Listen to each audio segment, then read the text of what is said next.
24 Grand Slam titles, 40 Masters titles, 403 weeks at #1 spot and counting. You're right. Those are the records of Novak Djokovic so far. And those are the ones that are official and very well known for everyone. But I'm here to dig deep into the topic and find the records of Novak Djokovic that are unofficial but still there. Before I start introducing them to you, make sure that you click the subscribe button in the right bottom corner of my video, and make sure that you like my videos if you really like them. Very simple. Anyway, record #1, second best ever on clay. We all know that the best ever on clay is Nadal. There is no discussion about it. All stats say that. Guy won 63 titles on clay, 14 times Roland Garros champion. But the second best ever in my eyes is Novak, guys. And I'm gonna compare him to Thomas Muster and Gustavo Kuerten. I decided not to compare him to Dominic Thiem because he never won Roland Garros or any ATP Masters 1000 event, and I decided not to compare him to Bjorn Borg because of the fact that the level of tennis was really much worse in 70s and 80s. Anyway, so I decided to mention 4 different categories: titles at Roland Garros, titles at ATP Masters event on clay, titles on clay in general, and winning percentage on clay. So here we are. Novak won Roland Garros on 3 multiple occasions: 2016, 2021, 2023. Thomas Muster won it just once. Gustavo Kuerten won it 3 times though. Speaking about Masters titles, Novak won 11 of them. Thomas Muster won 6 of them, and Kuerten won just 4 of them. And speaking about Muster, we really can't say he didn't win more because of the fact they didn't take place of time. That category of events took place when he was just 23. So yeah, this is not worth commenting. Speaking about titles on clay in general, Muster won the biggest amount of them, 40. Novak won 19, but Novak won all of them throughout the era of Rafael Nadal, which is big difference. And Novak played much less events on clay than Muster. And Novak mostly has played 3 Masters events, Roland Garros, and sometimes Belgrade, just because of the fact it is his hometown. Speaking about Kuerten, he won just 14. He won 14 titles of clay. 14, yeah. Speaking about winning percentage, Kuerten's winning percentage is just below 70%. Muster's winning percentage is 76.6, and Novak's winning percentage on clay is 80.3, which is much better than the winning percentage of Muster and Gustavo Kuerten. And 4% on this case mean a lot, guys. I'm telling you, they mean a lot. And what else I need to mention here? He won Nadal on 8 out of the 28 matches on clay. I know it doesn't sound impressive, but it really is impressive considering how dominant Nadal has been on clay. And he won twice against him on Roland Garros.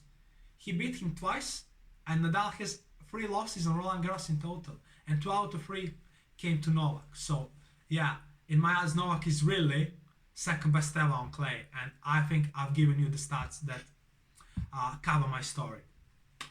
Second record, the guy who always finishes the job.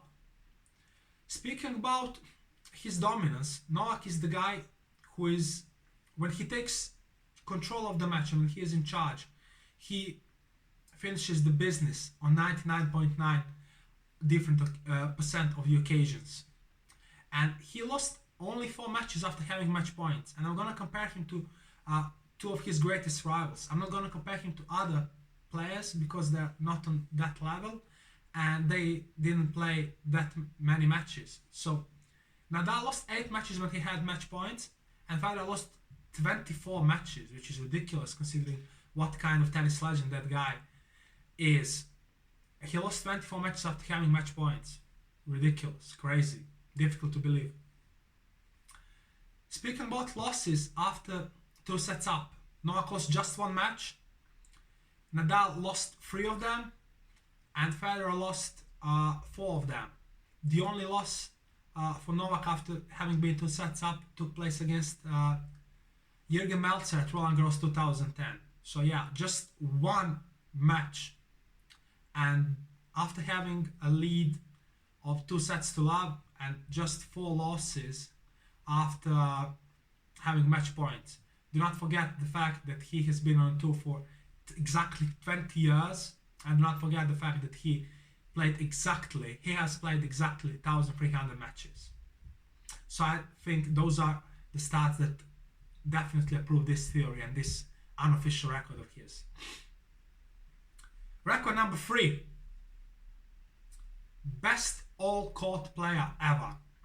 So guys, you know that around 30% of tournaments take place on clay. Around 10 of them takes place on grass, and around 60 of them take place on hard court.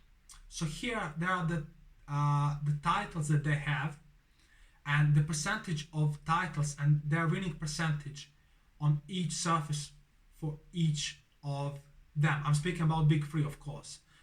As it was the case with the previous record, I'm not going to mention other guys because they haven't played that many matches and they haven't achieved the things that Novak, Nadal and Roger achieved throughout their career.